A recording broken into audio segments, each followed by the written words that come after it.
Aquele abraço, seja muito bem-vindo aqui ao canal Narração Esportiva e hoje, sem mais delongas, a 300 por hora, eu já vou apresentar o nosso entrevistado, ele que é a voz da Fórmula 1 no Brasil. Eu tô falando de ninguém mais, ninguém menos do que Sérgio Maurício. Sérgio, muito obrigado pela participação aqui no canal Narração Esportiva, seja muito bem-vindo. Tudo bem, Vini? Um grande abraço a você e aos seus espectadores, aos seus assinantes, eles que se inscreveram aqui e acompanham a Narração Esportiva. É um prazer estar falando contigo. E ó, só para dar um panorama rápido sobre o nosso entrevistado, ele já pilotou kart por 6 anos, competiu em vários campeonatos e ele inclusive já pilotou um Stock Car. Então nós estamos falando de um cara que tem experiência no automobilismo lá dentro mesmo, o cara é piloto. Ele que ajudou a fundar o canal Sport TV. Então hoje nós vamos falar com ele sobre todas essas paixões e todos os esportes que ele pôde colocar a voz. E para você ter certeza que essa entrevista vai ser no capricho, fica ligado, dá o dedo aqui no like, se inscreva no canal e vem com a gente. No capricho, no capricho! Cara, muito obrigado mesmo. Sérgio, a gente vai falar sobre várias coisas aqui, né? Eu quero falar sobre carreira, o seu comecinho de carreira, como é que foi, porque aqui no canal tem muita gente que entra para entender o caminho das pedras dos narradores, né? E principalmente os que estão aí dando voz para os principais esportes da TV. E aí eu queria saber de você o seguinte, você já narrou Stock Car, Fórmula 1, Fórmula Indy, foi um dos primeiros a narrar luta livre aqui no Brasil, você passou por muita coisa, fundou o Top Sport, que hoje é Sport TV, e ficou quase 30 anos na Globo. Mas eu quero saber lá no começo, quando você começou a ver Fórmula 1, se interessar por vários esportes que você já falou, que é botafoguense, gosta de surf e tudo mais. Com 16 anos, foi com 16 mesmo que você começou na rádio e já começou narrando? Não comecei como repórter de campo, mas são aquelas oportunidades que você tem e quando você tem a oportunidade, dizem que a oportunidade é um cavalo selado que passa na tua frente e você tem que se agarrar nele, você tem que montar e agarrar pela crina, tentar ficar em cima da sela e ir embora com a oportunidade. E foi exatamente isso que aconteceu. Eu, por causa do Botafogo, eu fundei uma torcida organizada de futebol, que hoje é a chamada torcida jovem do Botafogo. Na época eu morava em Copacabana, era Copa Fogo. Eu comecei isso com 13 anos de idade. E com 16 teve um programa que por um acaso, uma coincidência da vida, era na TV Bandeirantes, chamava-se Conversa de Arquibancada.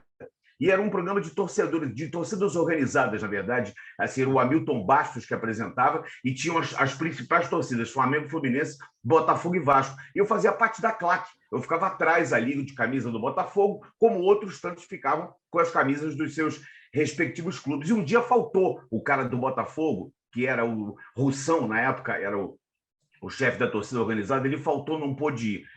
E o Hamilton Bastos já tinha uma certa intimidade com ele, já feito uns 4 ou 5 programas. Ele, Lourinho, vem cá, você que fala pra caramba aí atrás, desce e fica aqui.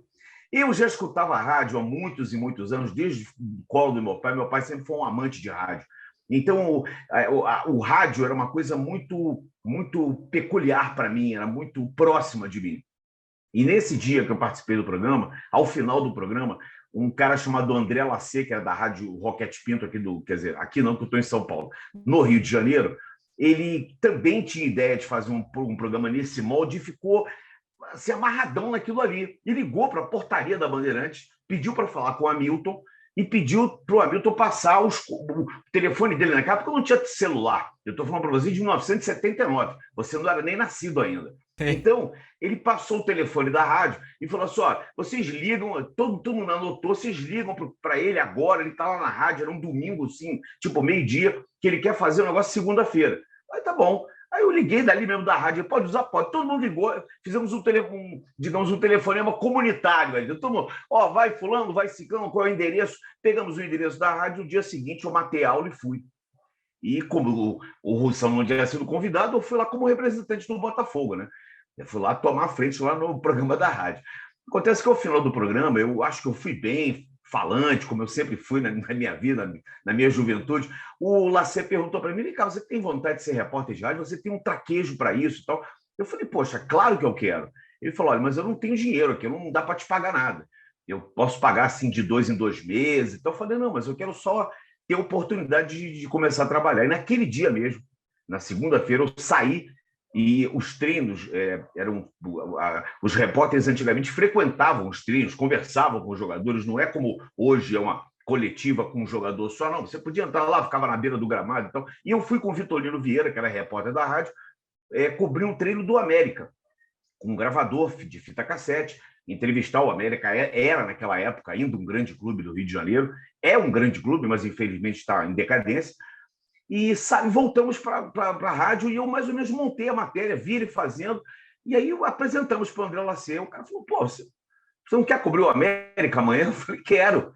Aí eu fui para casa, tive que contar para minha mãe que eu tinha matado aula, que eu tinha arrumado um emprego que não ia me pagar nada e que eu ia ter que ir para o América. Eu morava em Copacabana, o América, ele treinava ainda na rua Campos Salles, que era lá em Vila Isabel, era meio longe a logística. Bom, a minha mãe, primeiro, ela quis me matar, depois quis me dar uma surra, e depois ela entendeu que aquilo ali era uma coisa que estava no meu DNA. Ela é uma jornalista também, então acho que isso facilitou um pouco as coisas, e daquele dia em diante eu nunca mais deixei de trabalhar em rádio. E alguns meses depois comecei a fazer jogos no Maracanã, isso foi na metade de 79, nós pegamos o Campeonato Carioca, ainda o brasileiro, e aí em 1980 eu substituí um narrador, que naquela época era o Avelino Dias, ele sentiu-se mal no domingo, aí eu entrei, estava na cabine do Maracanã, o Bené Santos, que era o chefe da equipe de esporte, falou, você já narrou? Eu falei, não. Ele falou, então você vai narrar hoje. Mas, na verdade, eu narrava, desde muito pequeno, os jogos de botão. Eu jogava botão comigo mesmo e eu narrava os jogos de botão. E quando eu jogava com o pessoal do condomínio, não é condomínio, da rua, eu nunca fui bom de botão, então eu nunca chegava na final. Então, a final eu sempre narrava. E eu narrava imitando os narradores esportivos, o Valdir Amaral, o Jorge Cury, e os grandes nomes daquela época, né? Dolcei Bueno de Camargo, eram narradores do Rio de Janeiro, Fiore de Liotti, que eu já escutava há muito tempo, Pedro Augusto. Então, esses caras todos eu imitava. Então eu falei, poxa, eu vou ter que narrar isso aqui, eu vou narrar. E eu saí narrando, e eu não sei se foi tão ruim assim, eu acho que não, porque eu virei o segundo narrador. Eu passei a narrar os jogos de juniores, que eram, na verdade, eram juvenis na época, não era nem de juniores, porque não existia essa terminologia. Era juvenil e depois profissional. E aí os juvenis faziam os jogos antes, né, as preliminares. E eu comecei a narrar as preliminares daí. Aí estou aqui até hoje. Cara, eu tentei achar no YouTube narrações suas de futebol no rádio, coisas assim. Ainda não achei, mas eu não tenho. Eu já procurei. Olha, eu trabalhei em várias emissoras de rádio, mas naquela época, eu digo o seguinte, eu trabalhei em emissoras que eram muito pobres em termos de técnica e em termos de arquivo. Eles pegavam as próprias fitas e apagavam e gravavam, porque você era obrigado a ter na época, porque isso foi do governo da ditadura, até para quem não sabe, isso nos anos 70, da ditadura, você era obrigado a ter uma fita de rolo onde você gravava, que chamava-se dedo duro. Ela era o caguete, ou seja, se você falasse alguma coisa, e aquilo ali você tinha que manter ela intacta, a gravação, durante 24 horas da sua programação. Então, a programação rodava 24 horas numas fitas de rolo, era um gravador, quem mais antigo vai se lembrar, era um gravador Akai de rolo, fitas de rolo de 8 polegadas, e aí isso era um arquivo. Então, as rádios pobres, elas não tiravam aquilo e arquivavam. Elas deixavam ali, só rebobinavam e gravavam de novo. Então, eu trabalhei na Roquete Pinto, que era uma rádio sem recurso, na Rádio Capital, na Rádio Continental. O que eu poderia ter de algum material foi na Rádio Tamoio, que eu trabalhei, na Rádio Manchete também, mas esses arquivos eu não consegui pegar. Na Rádio Nacional também, que eu trabalhei, esses arquivos eu não consegui pegar. Mas, infelizmente, fica só na lembrança. Fica só na lembrança. Ah, que pena, que pena. Quem sabe alguém recupere. Bom, enfim, você falou que não dá, mas... Eu sempre que eu faço uma live, Vini, eu peço, ó, se alguém tiver um arquivo meu de rádio, por favor, eu compro, eu pago. Eu só quero ter ele, mas... Manda aqui pra gente, deixa nos comentários para como a gente entra em contato com você aí. Talvez eu até consiga na rádio CBN, porque eu fundei também o esporte da CBN. Agora, no ano 2000, Foi a minha última vez que eu passei por uma rádio, foi exatamente pela CBN, foi no hiato que eu fiquei fora do Sport TV, entre novembro de 99 e janeiro de 2001. E nesse hiato eu montei, junto com o Marco Aurélio, o esporte da CBN e narrei alguns jogos. Narrei o primeiro jogo que a CBN transmitiu, foi Goiás e Botafogo, lá em Goiânia, 3-2 para o Goiás. E tem alguns jogos, quer dizer, então pode ser que a Rádio CBN tenha. Eu agora isso até agora me veio à cabeça agora. Eu falei, gente, eu tenho sim, talvez, uma chance de pegar um arquivo de narração lá na CBN. Vou tentar isso, meu bem. É, uma boa, porque hoje, inclusive, coincidentemente, a gente, claro, a entrevista não vai entrar hoje, porque eu ainda vou editar e tudo mais, mas hoje a CBN está fazendo 30 anos. 30 anos. 30 anos.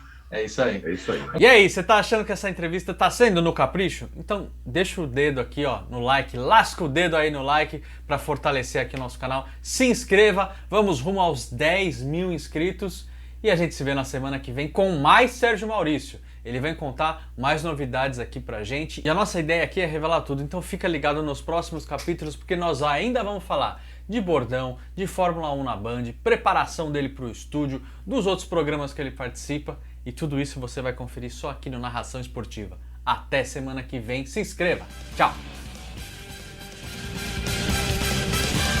Agora, Sérgio, falando em coisas que estão fazendo 30 anos e tal, e as primeiras narrações, então a primeira foi de futebol. Eu quero saber se você... quando foi a sua primeira de automobilismo? Eu já tenho um spoiler aqui, que parece que foi o GP de Suzuka de 1988.